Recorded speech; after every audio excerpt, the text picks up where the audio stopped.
그땐 진짜 그렇게 믿었어. 팔어. 적은 돈 아니잖아.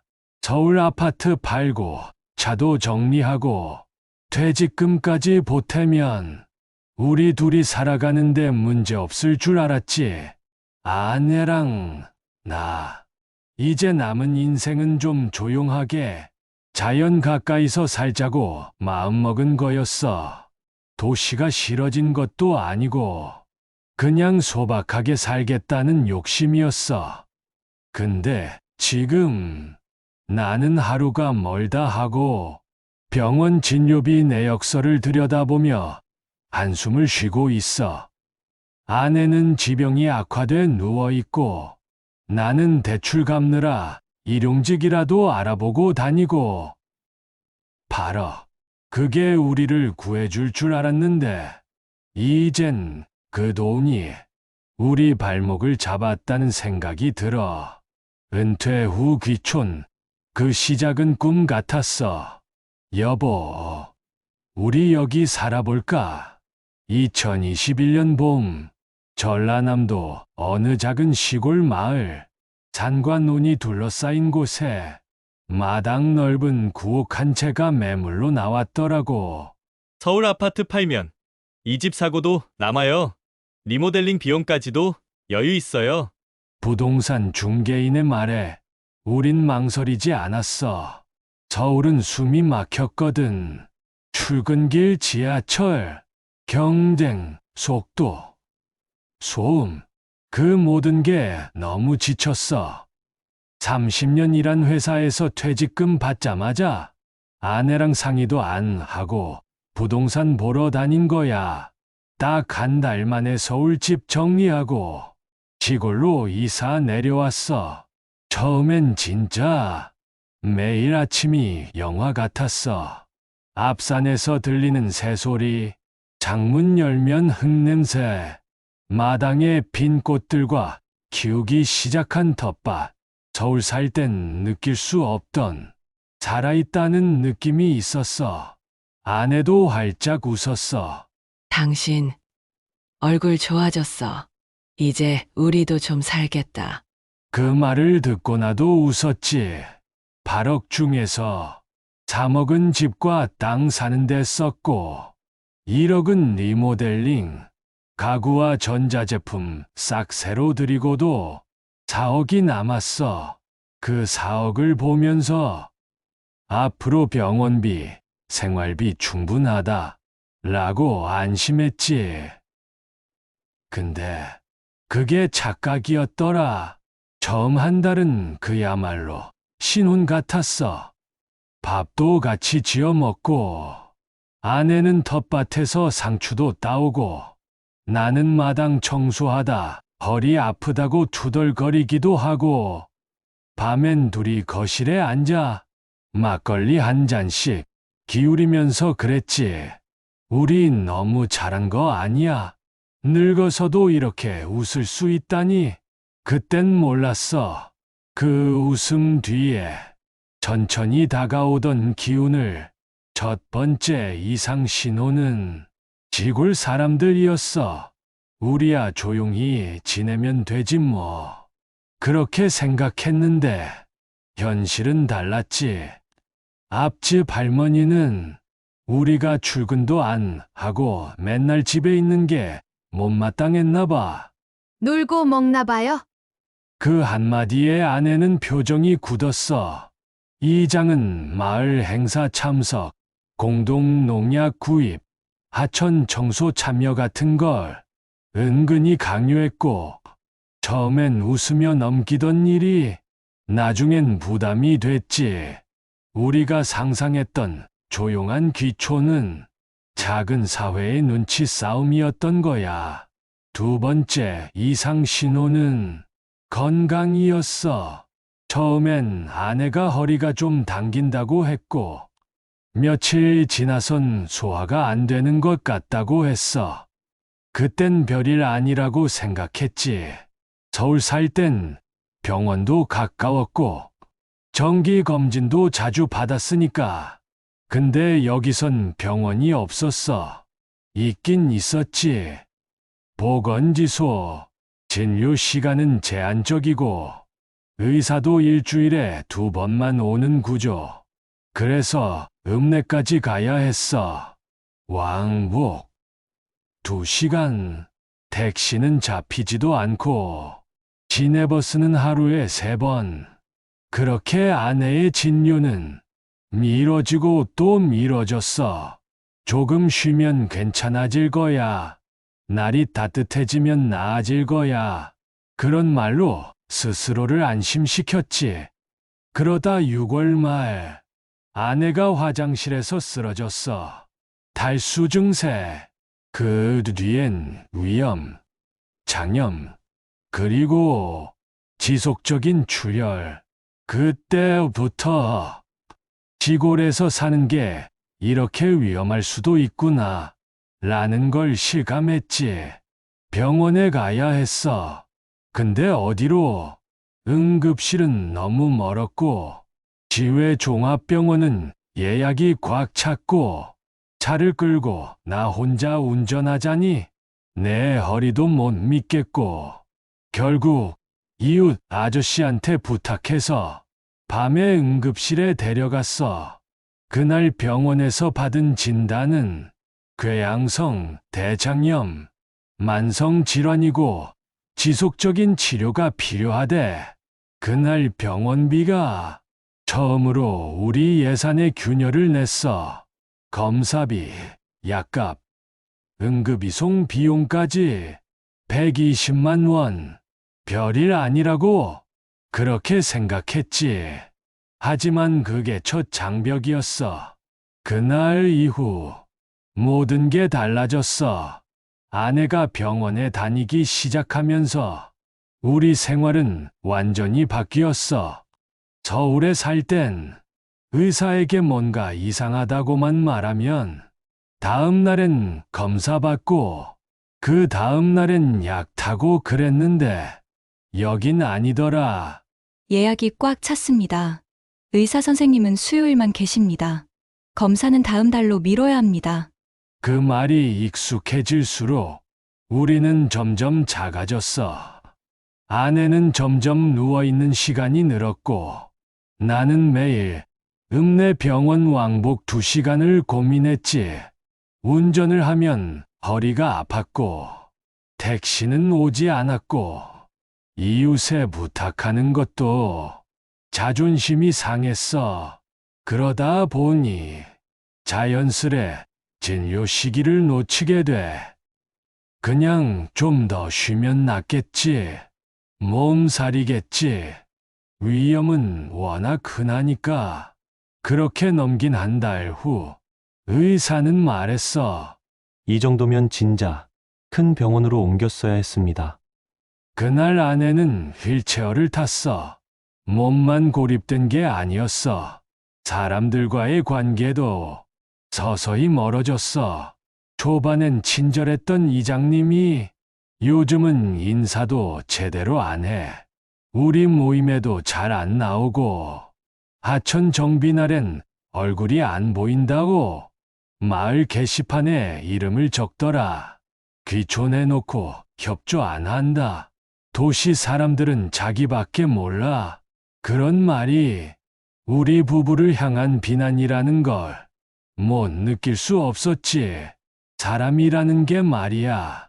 몸이 아프면 마음도 무너지고 마음이 무너지면 말수가 줄어들고 그러면 결국 세상과 멀어지는 거야. 여름이 지나면서 우리는 마당에 나가지도 않았고 텃밭도 풀만 자랐고 우편함엔 병원비 청구서랑 전기세 고지서만 쌓였어. 8억. 그중 남은 돈은 4억이었지. 그런데 병원비는 한 달에 300, 생활비는 150, 치료용 식단은 일반 식사보다 비싸오. 통장 잔액이 매달 수백만 원씩 빠져나가는 걸 보는 건 공포였어. 그때 깨달았어. 우린 너무 쉽게 내려왔구나. 도시에서 벗어난 게 아니라 도움받을 곳에서 벗어난 거였구나. 처음엔 그냥 좀 피곤한가 보다. 며칠만 쉬면 괜찮겠지. 그렇게 생각했어. 사람이란 게 말이야. 사랑하는 사람 병드는 걸 제일 늦게 알아차려. 아내가 밥을 남기기 시작했을 때, 아침에 일어나지 못할 때, 한밤중에 배를 움켜쥐고 흐느낄 때, 그걸 다 보고도 병원 가자. 가 아니라 내일은 좀 나아지겠지. 였어. 지금 생각하면 그게 제일 후회돼. 그날 새벽이었어. 갑자기 아내가 숨을 제대로 못 쉬더니 바닥에 주저앉았어. 119를 불렀고 읍내 병원에서 다시 시외 종합병원으로 옮겨졌어. 결과는 궤양성 대장염에서 장출혈로 악화, 면역력 저하로 폐렴 동반, 입원, 정기 투약, 면역 치료. 의사는 말했어. 앞으로는 병원 가까운 데서 지내셔야 합니다. 응급 상황이 잦을 수 있어요. 그 말을 듣고 머릿속이 새하얘졌어. 그럼 이 집은, 이 마당은, 이 삶은 아무 말도 못했어. 그 자리에서 그냥 고개만 끄덕였지. 집에 돌아와 혼자 앉아서 생각했어. 이 시골집에서 계속 살 수 있을까? 병원까지 2시간 거리 버틸 수 있을까? 이 사람을 내가 지킬 수 있을까?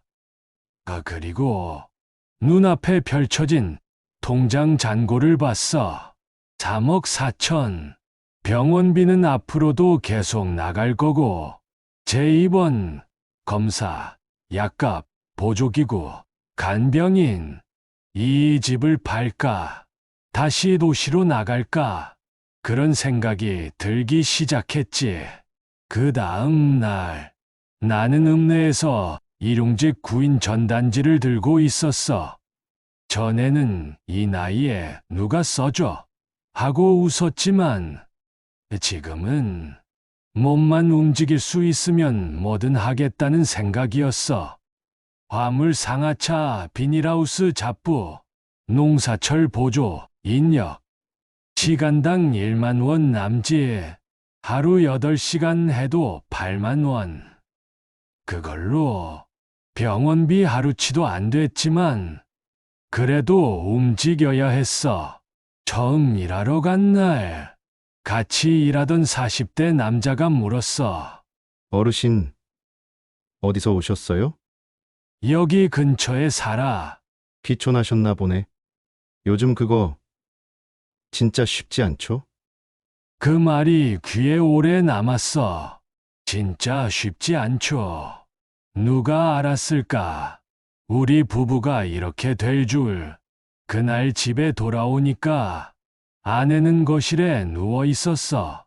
소파에서 나를 보며 웃었어. 어디 다녀왔어? 네. 밥은 먹었어? 아니, 당신 먼저 챙겨.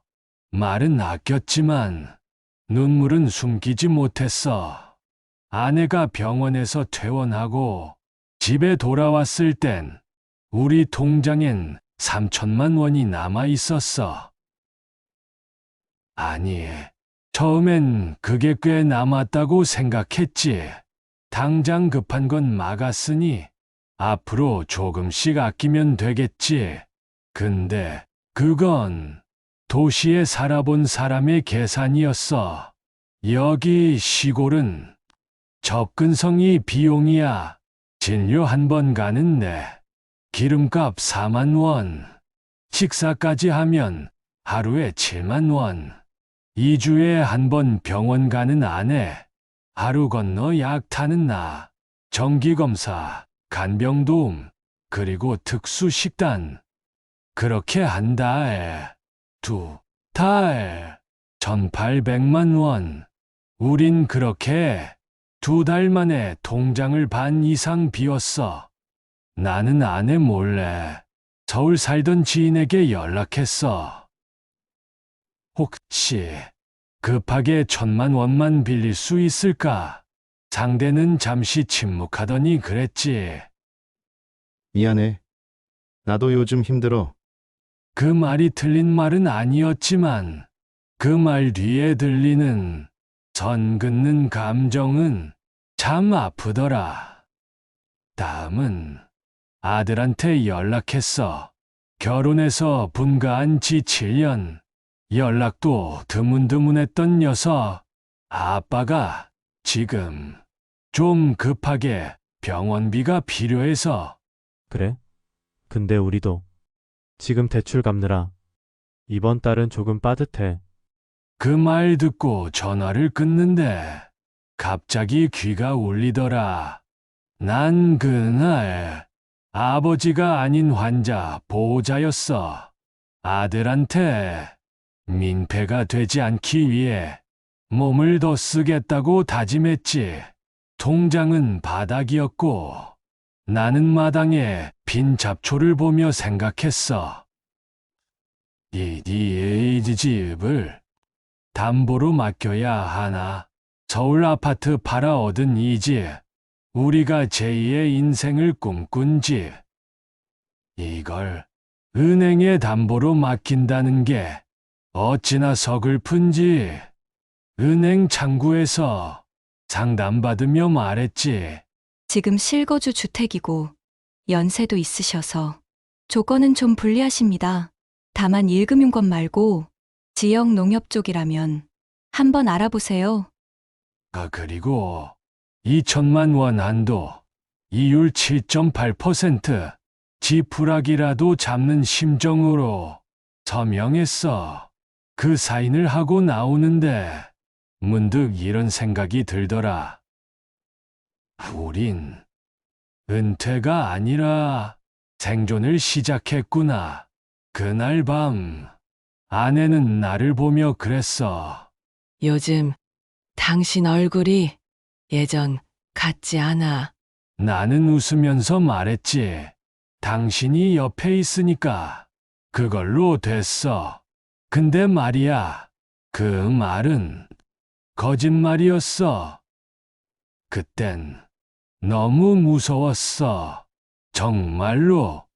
대출금을 받은 날 나는 아내에게 말했어.